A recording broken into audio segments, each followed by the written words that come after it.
Aries, good morning. December 12, 2024 sa mga Aries. Ito ang inyong message, guys.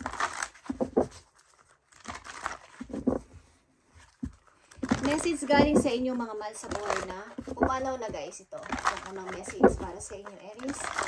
Para sa inyo, galing sa inyong mga mahal sa buhay na nandun na sa ibang mundo, okay? Sa other world. Spirit world. Tingnan natin ang gusto ibigay na message sa inyo, Aries. Today, December 12, 2024. Thank you. Okay, Aries, nandito ang nature. Okay. This is a time to absorb the healing properties that nature has to offer. Your mind, body, and soul need nourishment, energy, revitalization, and strength. Nature has much for offer. To take this time to connect and spend some quality time outdoors. Okay, yan ang gusto sabihin sa inyo ng inyong mga mahal sa buhay na nandun na sa other world o spirit world, Aries, na kayo ay lumabas-labas, langhapin ang sariwang hangin, makipag-connect sa nature. Doon makakaranas kayo ng katahimikan, peace of mind, at magkakaroon ng dagdag energy sa inyong mind, sa inyong body, at sa inyong soul. Okay, Aries? At something na dun, meron kayong matutuklasan na sa sarili ninyo na may mga dapat pa pala akong asikasuhin na mas mahalaga kaysa sa mga pinagkakaabalahan ng utak ko sa ngayon na hindi naman, kumbaga nakakabawas ng aking energy o kaya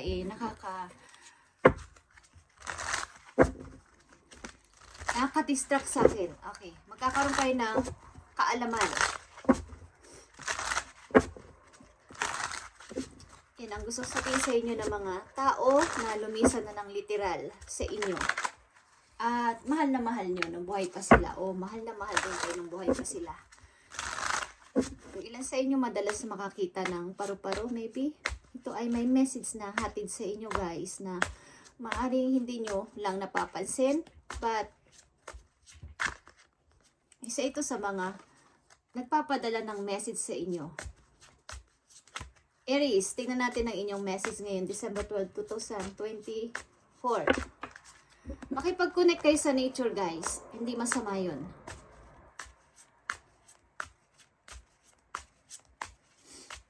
Message for Aries, December 12.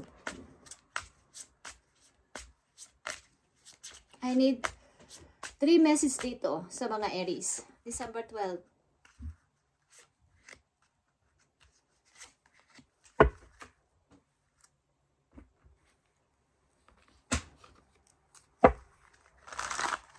Ano-anong mga messages ang gusto mong iparating sa mga Aries na nandito sa reading today, December 12? Ito yung tamang time, guys, to absorb the healing properties that nature has to offer. Ino-operan kayo ng nature na doon kayo kumpletong mahihiling o mahihil ang inyong puso sa mga Aries na nandito sa reading. Tingnan natin ang message sa inyo today, December 12.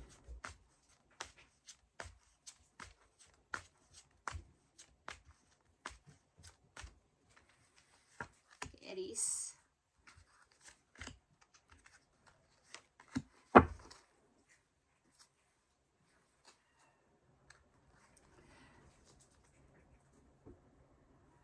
Ang ilan sa inyo ay may hindi pagkakasunduan sa family. Either sa inyong magulang, sa inyong mother, o sa inyong mga kapatid na mas matanda sa inyo. Maaring may sakit. O talagang nawawala na kayo ng energy, Aries. Kailangan nyo talagang tuloy ang makapag-healing. Marami kayong iniisip about sa inyong pagiging isang magulang, pagiging isang ina o isang ama sa inyong mga anak. At may pagkakataon na iniiwanan nyo ang inyong, kumbaga humihiwalay kayo sa iba. Para gusto nyong makapag-isip-isip at may pagkakataon din na kayo ay kumbaga almost ng inyong oras ay kayo ay mag-isa o madalas kayo ay mag-isa sa ilang Aries. Okay, first message for Aries. It's the right time to take action, Aries. Ito yung tamang time para gumawa ng anumang aksyon. Ngayong araw na to, ngayong linggo na to, o ngayong buwan na to, o sa paparating na buwan, guys. Pagpasok ng 2025, it's the right time to take action. Okay. Yeah. Ace of Swords. Kailangan dito ay gumawa na kayo ng malinaw na pag-iisip patungo sa inyong bagong kalalagyan o gagawin sa buhay. Ito ay decision, action, and clear communication sa mga taong involved sa buhay ninyo. Aries, ito yung tamang time para kayo ay gumawa na ng decision. Ano man yan, ano man yung pagdedesisyon na ninyo, ito na yung tamang time. Pag nabasa o narinig nyo ang message na to, is kailangan makipag-connect kayo sa nature, katulad ng inyong unang message. Magkakaroon kayo doon ng tuluyang paghihiling sa puso, kasama ng inyong mind, body, and soul. Kailangan ninyong ma-refresh or kumbaga mabago, ma-clear, ma-detox, lahat yan. Ito ay ino-offer sa inyo ng nature. Nature has much to offer.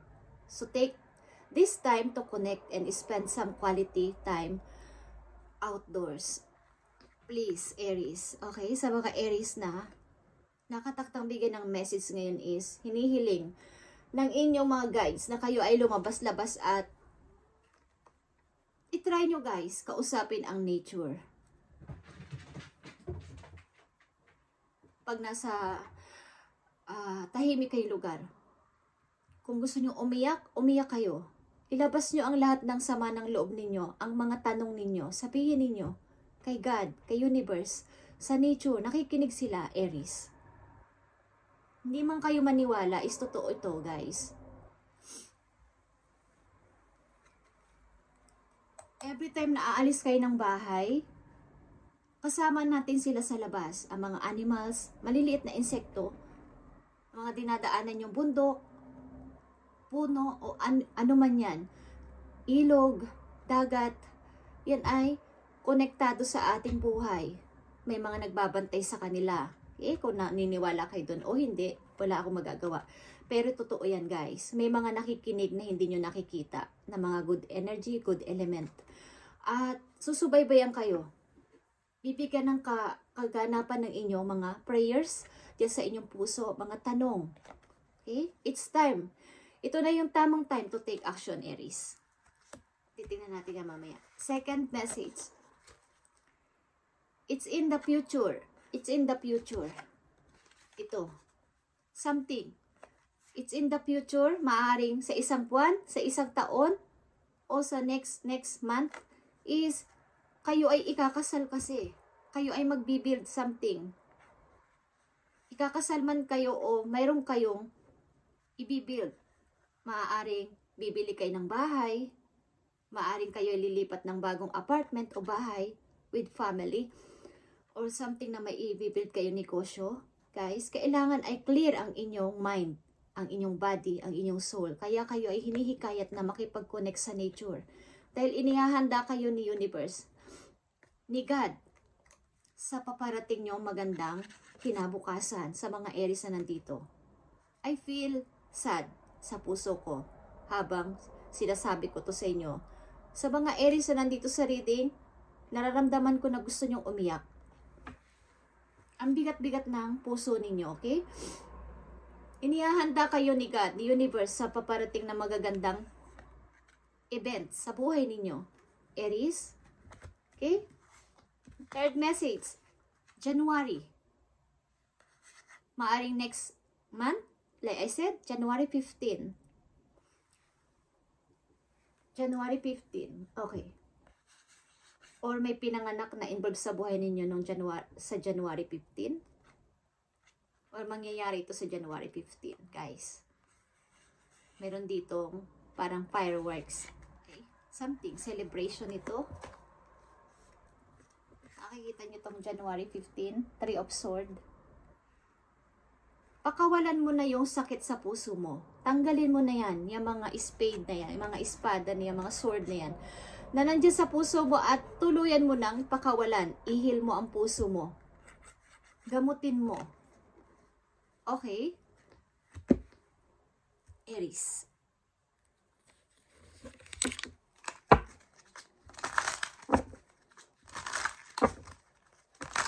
May sobra sa inyong nasasaktan. Marami kayong question kay God. Ito yung tamang time to make a decision, guys, and action.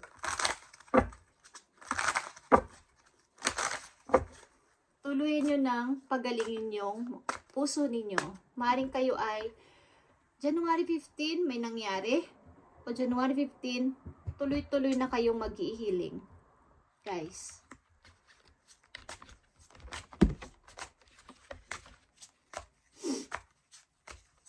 Meron bang involved na tao sa buhay niyo pinanganak ng January 15?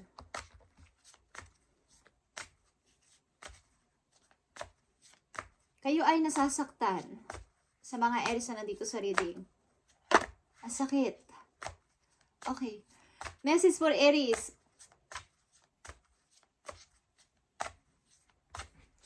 Bigyan mo sila ng message. Express your individuality, Aries. Allow your true self to shine because you're awesome. Okay? Huwag mong panatilihin na ikaw ay naka-down o dinadown o dinadown ng lahat o dinadown ng isang tao. Pilitin mong mag-shine again, Aries. Pilitin mong ikaw ay tumayo ulit sa sarili mo mga paa at lumakad ng taas noo. Allow your true self to shine because you're awesome, Aries. Tingnan natin ang message pa para sa iyo dito, Aries.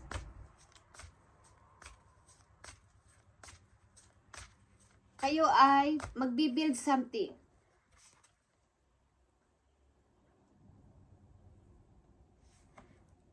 Four of Wands is here. Number 39. Restart ito, guys.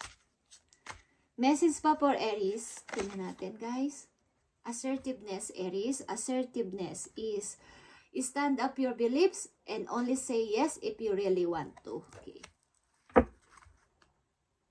And pilitin mo nang umalis sa situation na to. Leave the unhealthy situation, Aries. And enjoy the new doors that open as a result. Okay, Aries? Pilitin mo nang lumayo sa isang situation na lumok sa'yo sa dark.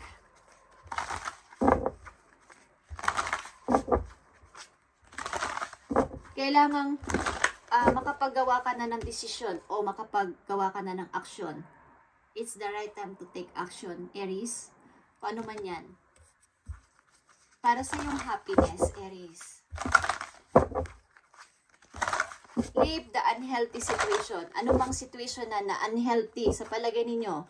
Relationship, love relationship, relation sa family, relation sa trabaho na unhealthy, na kayo ay nasusuffocate sobra at nadidrain ng inyong utak dito is leave.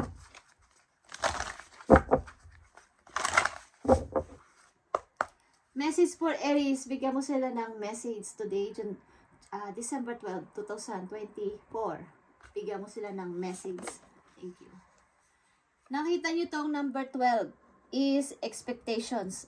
Don't seek anyone approval. Okay?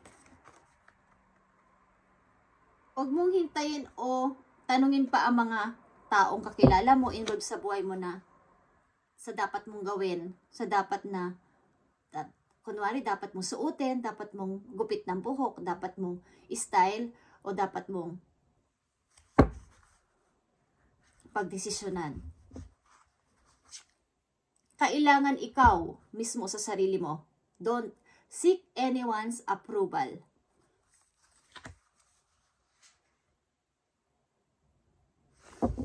You deserve sugar, not salt, Aries.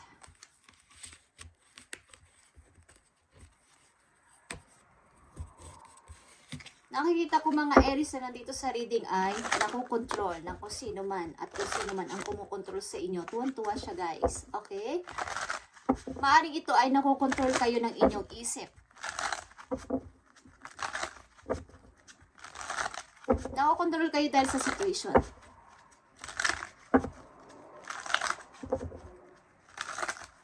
Ano pa ba mga message mo sa mga Aries? Hindi mo na na-appreciate ang sarili mo na ikaw ay awesome, ikaw ay may value, Aries. Tigilan mo na to. Tanggalin mo na tong mga sword na to sa iyong puso. Ito ay mga pain na dinulot ng isang tao sa iyo. Okay, heartbroken, third party, something, pain na tinusok sa puso mo ng mga ilang tao. Guys, tanggalin mo na to at tuluyan ka ng mag-healing o mag-heal sa iyong nararamdaman na pain sa iyong puso, Aries. I feel sad. Nakaramdam ako ng kirot sa aking puso. Sinasabi ko to sa inyo, okay? Nararamdaman kong kayo ay nasasaktan at gusto nyong umiyak. Umiyak kayo, guys, kung kayo ay nakakaranas o nakakaramdam ng pain. Doon din kayo maghihilom.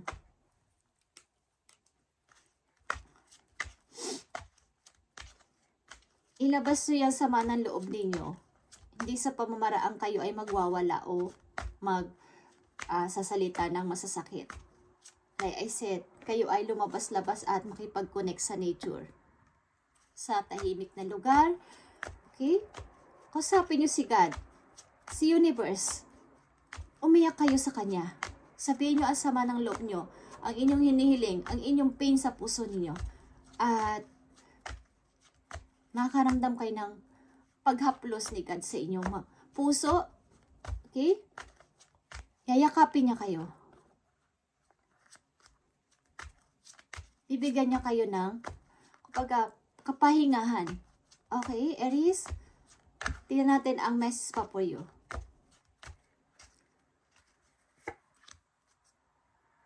Message mo pa sa mga Aries para magkaroon sila ng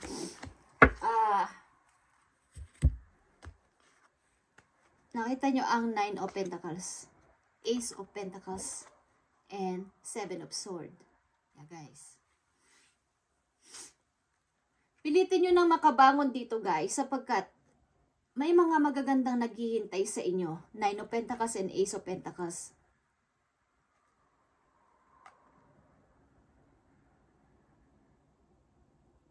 At maging matalino na kayo sa susunod din yung mga desisyon, sa susunod din yung gagawin.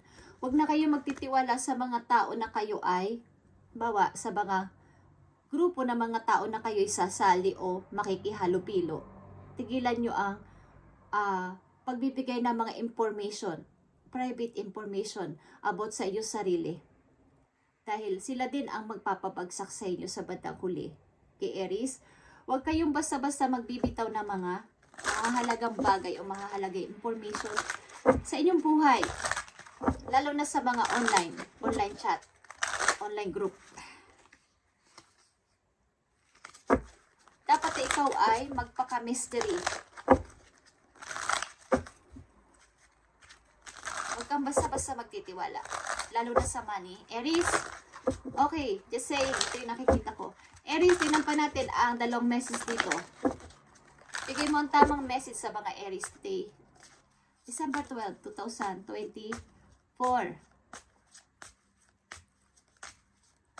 Sa mga Aries na nandito sa reading, tama na, guys. Okay? Walk away is here. December and January, malakas ang mga message sa inyo na maaaring kayo ay pinagdidesisyon na, guys, at hinihimok na tuluyan ng mag-live sa isang situation na unhealthy. para 2025, maayos na kayo. Patuloy at patuloy na kayong aayos. Katulad dito, guys. 9 of Pentacles and Ace of Pentacles. At nandito din ang King of Pentacles. Piliin nyo ang taong nagpapatibok ng inyong puso, totoo nyong mahal, at wala na kayo iba pang lilingunin. Sa mga Aries na umiibig din. Okay. Piliin nyo ang person na talagang makakasama nyo sa new doors, new path, new journey ng inyong buhay. Piliin nyo to, guys. Dalawang message pa dito na mahalaga para sa Aries. I need message.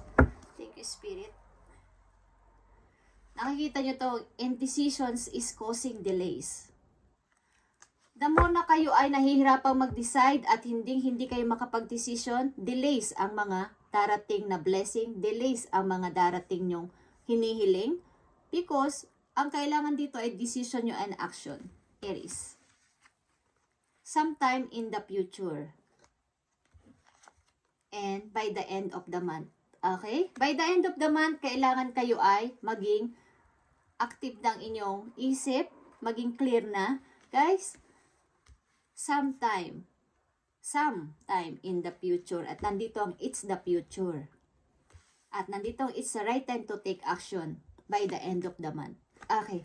Thank you, Aries. At pagpalain kayo ni Lord sa inyong mga ginagawa. At salamat sa pagdalaw at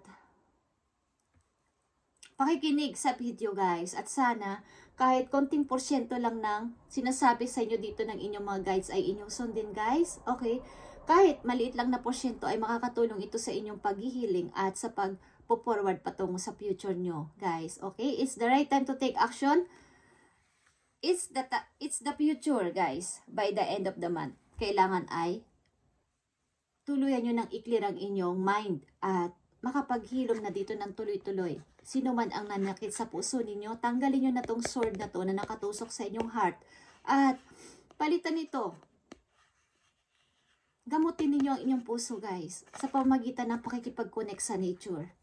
Okay, Aries, thank you and God bless sa inyong lahat, guys. At pagpalain kay ni Lord sa inyong mga gagawin at paplanuhin simula sa araw na to. Thank you and God bless.